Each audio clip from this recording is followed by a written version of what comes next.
Hello, hello, hello. This is Gresham from the I Am CEO podcast. I have a very special guest on the show today.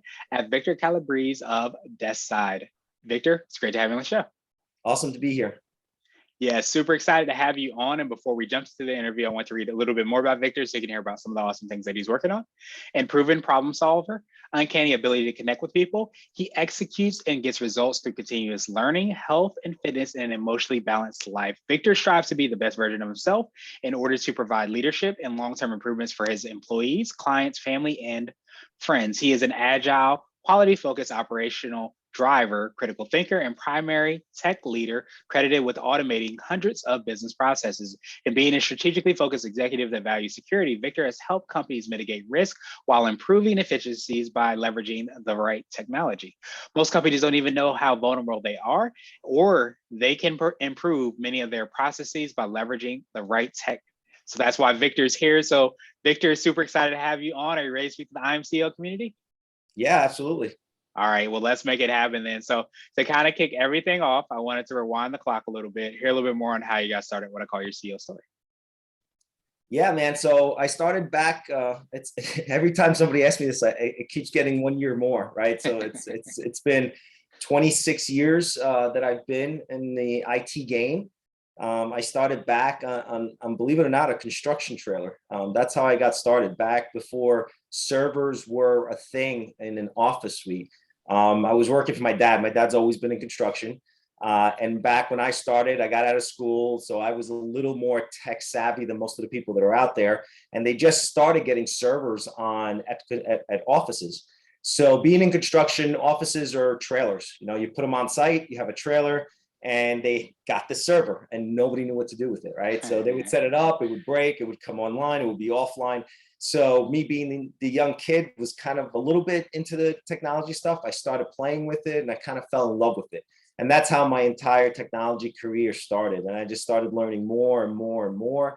I became a tech at that point. I started doing a lot more technology oriented stuff, but I was also always enamored with the business world, right? So I love business. I love business operations. I love the financial aspect. So after I finished my master's in information systems management, I went back and got my MBA. And with the marriage of those two degrees, I was able to start my executive leadership career in the IT industry. Nice. I absolutely love that. And definitely to hear, your beginning to 26 years. So it sounds like you're just getting started, just scratching the surface, so to speak. And it kind of reminded me a lot. I don't know if you ever heard of Mark Cuban's story of how he started, but I think he worked in electronics store, and he always said people would come in and ask questions.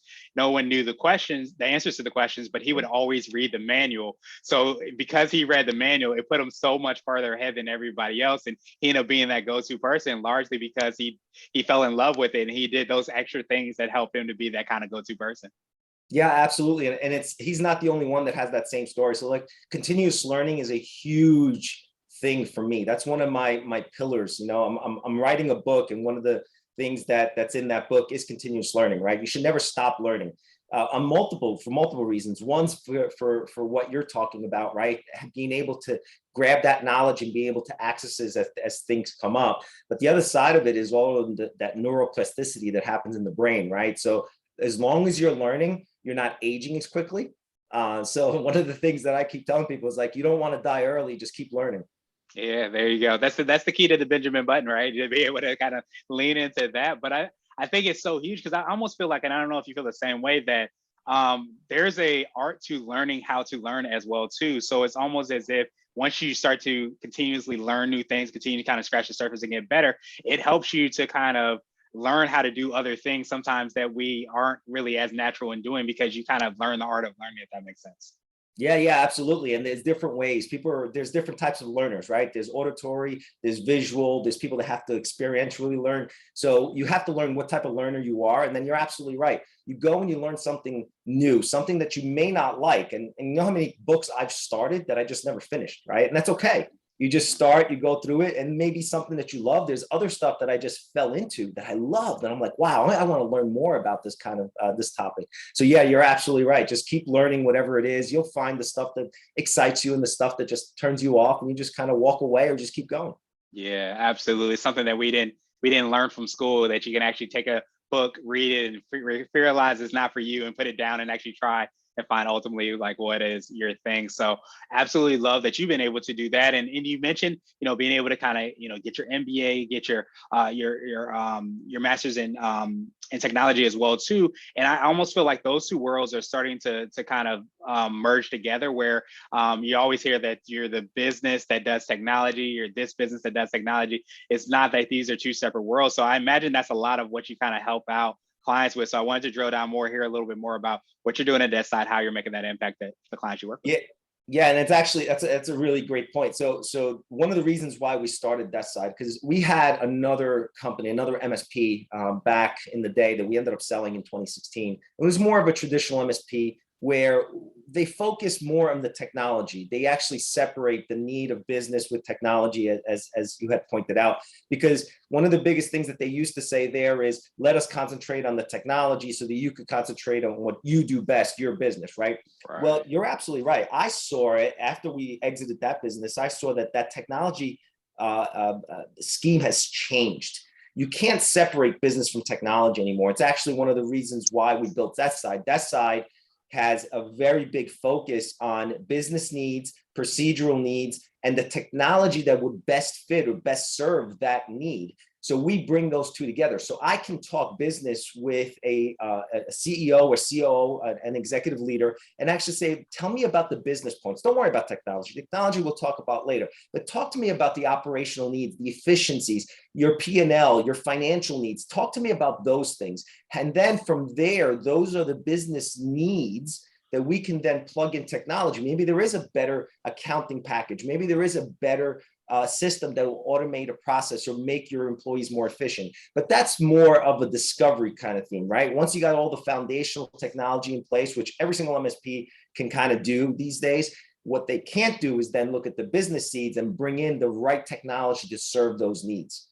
Yeah, that's so powerful. And I almost feel like it's meeting people or organizations where they are. And it almost feels like the way that you approach it, technology becomes a tool. We don't get ruled by technology, which we sometimes feel like we have to do this piece of software because this is the only software that there is. When you have that kind of, it sounds like business foundation focus, you start to realize and figure out what things kind of fit into ultimately reach your business goals. Am I right in saying that? Yeah, absolutely. And you hit on another important point that really it's a pet peeve that I have with many of my competitors out there is, I don't care what technology solves the problem, right? I don't care if it's in Microsoft or Google or if it's Zoho. The technology itself shouldn't be the thing that we're pushing. And many MSPs are out there pushing the technology that gives them the most margin, right? They are a Microsoft shop and they'll bring out and say, oh, Microsoft's the best. And they'll come up with reasons, they come up with excuses just to get that user count higher, because the higher their user count, the more margin they can make. I don't want that to be a desk side kind of fundamental. I want you to tell me why you want that specific software, because believe it or not, Microsoft has a great place. Office 365 is a great piece of software. Google also has a great piece of software that has its own particular things that it's good about, right? Like Google Drive, for instance, is a great collaboration suite. Office 365, not so much. You got to start talking about SharePoint. You got to start talking about other things to get into that space. But Office 365 has its own great things, right? So once you understand the business needs and how the business works, that's when the MSP or the technology service provider will go in and say, you know what, for your particular case, you should be using this.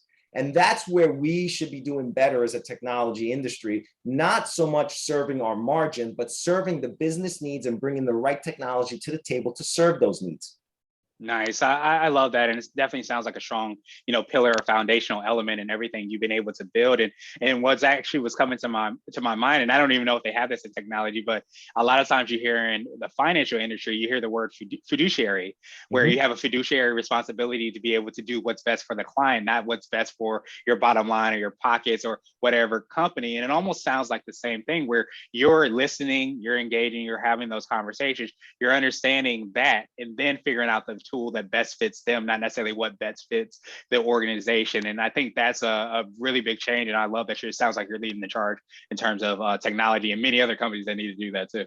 Yeah, it's a necessary thing. Like I'm very outspoken about it. What the term that you're looking for in my industry is trusted IT advisor. It's Got it. been it's been beat up and unfortunately misused by so many MSPs these days that I don't even use it anymore. I can't stand it because they pitch that they're your trusted IT advisor, but if you look at them, they're all about the sticky factor, right? So we have another term within the industry where what else could we sell our clients to make it more sticky, to make it more painful for them to leave, to go from one MSP to the other. See, I'm not like that. I want my clients to be super happy. They want to stay with me. I don't want to sell them another piece of software because it makes it so hard for them to leave me to go to another MSP. In fact, I tell my clients, I do have contracts because I am a company and there's agreements, but if any client comes to me and says, I want out, no problem. Let's work our way. You're not happy with me. Let's work our way out. So yeah, that trusted IT advisor, the financial fiduciary responsibility, like you were saying, it's out there, but it's a term that's been so misused and so overused that I hate it. Yeah, then it makes so much sense. So I appreciate you enlightening me and breaking that down, because I think so many times you want people to kind of walk the walk instead of just talk the talk, or do a combination of both. And I think so few people actually walk the walk. So I love that you've been able to do that. So would you consider that to be what I like to call your secret sauce? And this could be for yourself individually, the business, or a combination of both.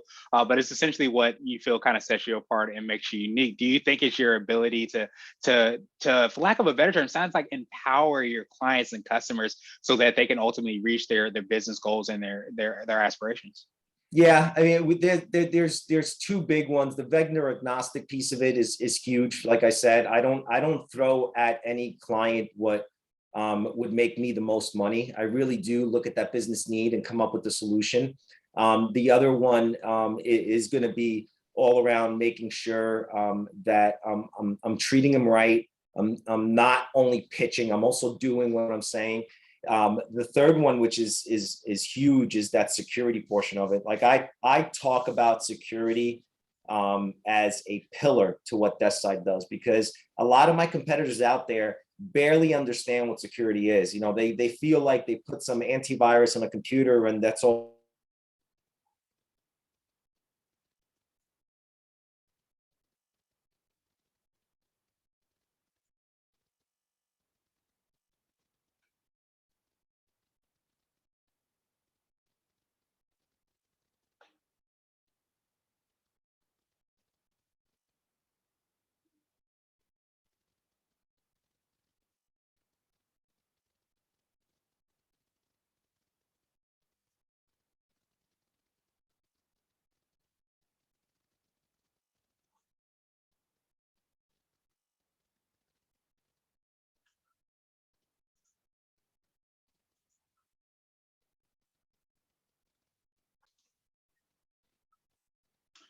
All right, Victor, I truly appreciate that. And you might have already touched on this, but I wanted to ask you for what I call your secret sauce. Your secret sauce could be for yourself, the business, or a combination of both, but it's essentially what kind of sets you apart and makes you unique. And I almost wonder if your secret sauce is that you kind of put the business first, and you really kind of understand all those aspects so that you can empower the clients. Do you think that's part of your secret sauce? Yeah, absolutely. So there's three pieces to our secret sauce. The thing that made us change from the traditional managed services model to what we call TSP, or Technology Success Partner. The one is that vendor agnostic piece, where we are truly vendor agnostic. We're going to look for the vendors that best suit the need of the business, not the vendor that's going to make us the most money because we're increasing our margin. The other one is all around making sure that we, I lost my train of thought. No worries. So no worries. There's three of them. One is the vendor agnostic. The other one's all around the technology success partner, where we come in, understand business, and can actually bring solutions that will make the business more efficient or solve a business problem. The third one that is really big these days, and that a lot of my competitors out there are really not able to solve, is the technology security piece, right? There is a split within the MSP market where there's now an MSP, which is a managed service provider, and there is an MSSP, a managed security service provider. And those two are actually two separate companies, and they'll actually work with each other. So one will contract the other to work as the security arm, where now the client has to deal with two separate vendors. That side solves that problem by doing both. So we are both an MSP and an MSSP, and we understand security. And we not only understand security where we're pitching all these things to the client, but we're actually doing that stuff ourselves. So we are 100%, it's one of our core values. Security is actually something that is one of our core values. We talk to our employees about it. We live it. I have a Yubico key that accesses every single thing that I have. MFA is foundational for everything we do. So we understand security. We understand how it's a layered approach and making sure that we have these different layers within the organization ourselves as well as our clients is really important to making sure that they're secure. Yeah, that makes so much sense. And I don't know if I appreciate you sharing, each of those aspects of your secret sauce, but I almost feel like security is not, I often use the word pillar, because I feel like a lot of times we look at things and pillars and they're separated completely from everything that we do. Silos might be a better word to use, Yes, as far as like, hey, this is a silo. It doesn't have to do with anything else, but it almost feels like security is one of those things that I really hope for organizations that's not a silo, because it's something that's integrated in everything, and it's something that is a very strong business foundational element that needs to be considered, it sounds like. Yeah, no, absolutely. You hit the nail on the head. And it's been a silo for far too long. And that's why there's businesses that think they're protected, but they're really not, because the person that's taking care of your infrastructure should be the same person that's taking care of your security. And these days, that's not it. And a lot of times you have a false sense of security because these MSPs are out there pitching that, no problem, we got you. We got a firewall in place. We got some antivirus in place and you're protected. That's not necessarily the case. There's a lot more that goes into it. Something as simple as your DNS zone, right? Nobody even thinks about that, but that's a really big key. DNS zone is your domain file that actually has entries to how your domain, your URL is accessed, right? That has your SPF records, it has your DKIM in there. There's a lot of little things that need to be done to make sure that mail isn't flowing unless you want it to, right? Something as easy as that is overlooked by so many MSPs and by so many business owners. Business owners don't know any better.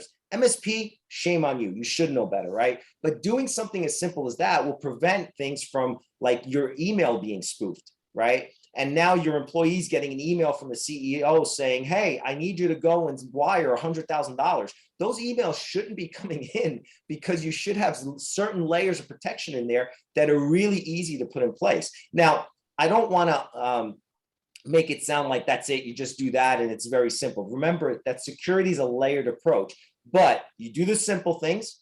You put your antivirus in place, you put your firewall in place, you put your DNS zone in the right spot, and then you start putting more and more things in place dependent on your security profile, right? How much risk tolerance do you have? You're a bakery, you have a lot of risk that you could take on. What are they going to get to? Your cash register, no big deal, you replace it.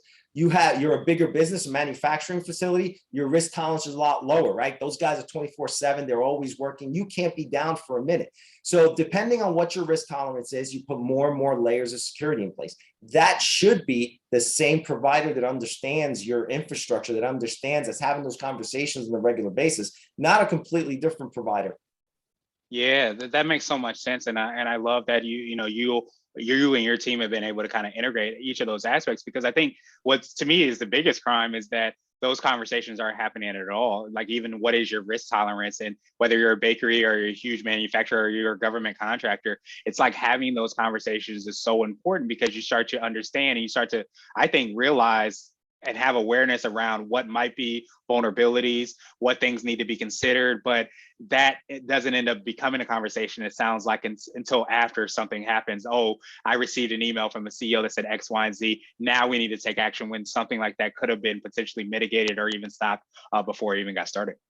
Yeah, and that's a great point, because there is a price to risk kind of comparison, right? So the lower your risk tolerance, the higher the price, because this stuff does get expensive. And that's another thing that is really important, to have these conversations, because not everybody needs everything, right? And you should be cognizant of that fact. You should be cognizant of the fact that it's a small business. Small business needs X, Y, and Z, or it could be a sole proprietor that needs every level of security because of the type of business that they're in. But those conversations need to be had. I mean, I tell you, I walked into two separate clients. This year has started off like with a bang, and it's been very busy and it's been awesome. But I walked into two clients, two different clients. They don't know each other, been talking to them forever. And both of them were in a world of hurt because they were not having these conversations. And I walked in and one of the clients, I told him, I said, you were literally 1 foot out of business. If there was one more thing that happened, because it was like the perfect storm of stuff that happened. And luckily we were in there, we were able to save them. But honestly, when I took on the project, I told the client, I said, I don't know how this is going to turn out. I'm going to do my best. And honestly, I got lucky because we were there just at the right time. We were able to solve a lot of things, but they had 1 foot in the grave. Yeah. Well, I appreciate you so much, obviously, in helping that business, but of course, getting the word and knowledge out there and information about, being able to kind of have those conversations so you can, take whatever are the necessary steps to, of course, protect your business, not even just protect your business, protect the vision, the dream, the aspirations. There's so much that CEOs, entrepreneurs, and business owners put in their businesses. It's so important that we have conversations about protecting that and securing that. So thank you so much for doing that. And so I wanted to switch gears a little bit. And I want to ask you for what I call a CEO hack. This might be an app, a book, or a habit that you have, but what's something that makes you more effective and efficient? So with me, it's all about preparation. So the traditional Monday to Friday that doesn't work for me. I like to be at least a day before. So I end up starting my week on a Sunday. I prepare on that Sunday where you don't have all the emails, you don't have all the employees bothering you, you kind of, and this is not something that that other CEOs aren't doing. I know a lot of CEOs are doing this stuff. So you start on a Monday and I end up ending on a Saturday. So I'm working 7 days a week, but it's not truly work because I do enjoy it. But my hack is actually being ahead and after the fact of everything that's happening. I'm always trying to get some sort of list, some sort of thing going, making sure that my emails are all done, my checklists are all done. So start early, plan. I like starting my day at least 2 hours before anybody else does. And I end up ending my day an hour after everybody else does. But that's my little hack. Nice. I love that. And it kind of sounds like, I don't want to put words in your mouth, but does the quote unquote weekend, that Saturday and Sunday, are those maybe, it sounds like more maybe planning strategically, thinking about your weekday aspects or days of the week than other days, which might be more, rolling up sleeves, putting out fires, doing things like that? Yeah, absolutely. And don't get me wrong. I spend a lot of time with my family. I do my own personal time. I'm not saying that a CEO should be working 7 days, 24 hours. That's not what I'm saying. I'll be the first one to take a Wednesday, 3 o'clock and go do something with my kids. Right. So let me start with that. But absolutely. You have to have those times where you don't have any fires to put out. You don't have any employees crying. You don't have any clients that you have to deal with. That time that you're thinking and you're working on the business instead of being in the business. Because Monday to Friday, 9 to 5, you're in the business. You're doing all those things. That Saturday, that Sunday, that weeknight, that early morning is so important for me to get. And I'll get so much done in 1 hour as compared to try to fit that amount of work into the day that all the hustle and bustle and everybody's going and asking you for stuff is happening. Yeah, absolutely. It becomes a lot harder to do strategic thinking on a Wednesday at 1 p.m. Versus doing it on a Saturday and Sunday. And we often forget that a lot of times when we do have that focus, of course, things always happen. It does allow us to make sure that we can be there for our son, our daughter, our wife, our husband, whatever that might be. It allows us to continue to kind of remember what's important. So I appreciate you for sharing that. And so I wanted to ask you now for what I call a CEO nugget. So this is a little bit more of a word of wisdom or a piece of advice. It might be something that you might be packing away in your book, or something you might tell your younger business self if you were to hop into a time machine. Yeah, that's awesome. It is absolutely in my book, but the one piece of nugget is take care of yourself. That is one of the things that is so overlooked because I see so many very successful people dead at 55, dead at 60 years old, or not happy, right? So one of the things that I tell everybody is you have to take care of yourself with nutrition, with working out, with continuous learning, there's so many different facets, but all those things do such a great service to you being able to access what I coined your true potential. And being able to access your true potential will actually get you to where you want to be faster than if you're trying to just grind all the time and just get all that work done. by just working, right? So take care of yourself first. And then from there, you can start accessing your true potential. True potential will allow you to do so much more with less time. And then you'll see everything else just kind of start falling into place. Yeah, that makes so much sense, and I love to me, the operative word, and your true potential is and I think so many times we can say, oh, well, this person gets up at 5 a.m.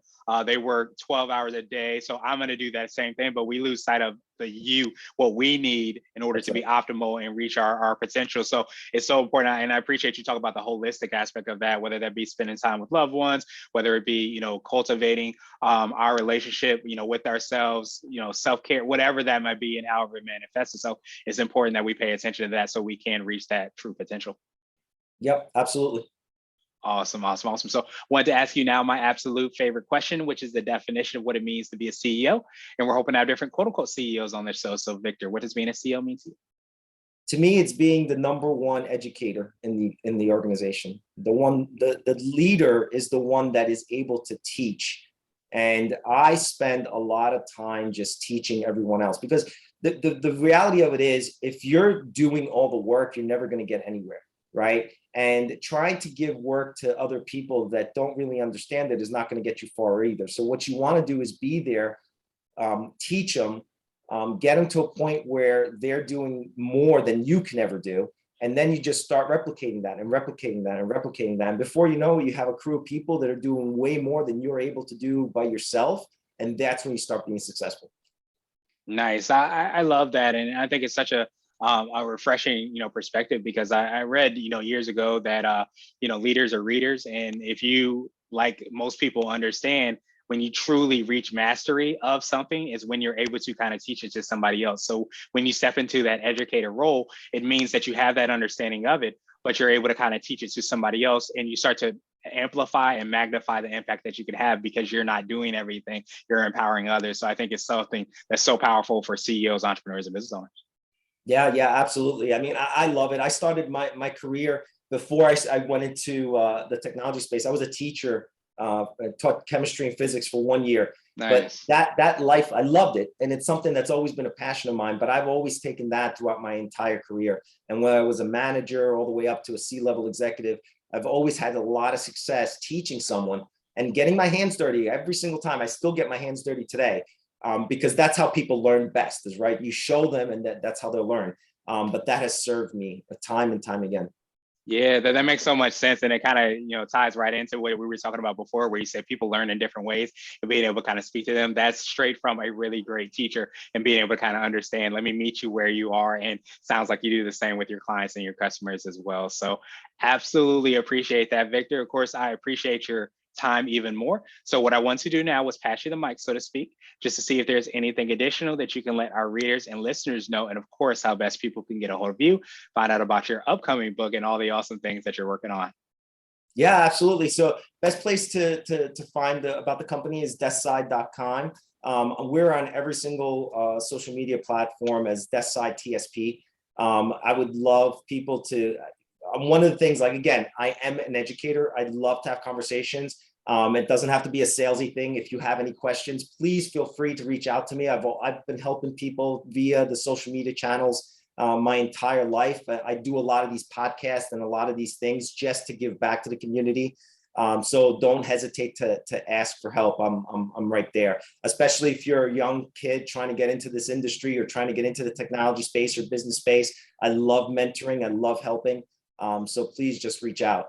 As far as CEOs out there that are dealing with MSPs and technologies, absolutely keep an eye, continue to learn yourselves. That's one of the things that I feel that CEOs are not doing a really good job of, is they're taking these people for at face value instead of doing their own due diligence. The time where technology was so much of a mystery is not really anymore. You can learn a lot, and you need to know just enough to be able to call bull on the things that you're being told, right? And again, I want to be a resource for those people, even if it's just to kind of have a conversation. My MSP told me X, Y, and Z. Well, that sounds right. That doesn't sound right. I'd love to be there for that. But again, deskside.com or LinkedIn is another platform that we use as Deskside TSP is where you can find us. Please reach out. awesome for me to help. Yeah, absolutely. And to make it even easier, we'll have the links and information in the show notes as well too, so that everybody can follow up with you. But truly appreciate, everything that you're doing, all the educating that you provided to us today, and knowledge and awareness. And I think so many times we forget that technology can be a tool. Security can be something that we can use to kind of help amplify our business, and can kind of, for lack of a better term, be a competitive advantage as well too when you're taking care of that. So thank you so much for empowering, so many organizations us today as well. And I hope you have a phenomenal rest of the day. Yeah, absolutely. And thank you for having me on the show. Love the show. Been listening to a bunch of episodes. Thank you so much. Yes, absolutely. Appreciate you. And I'll cut it off here.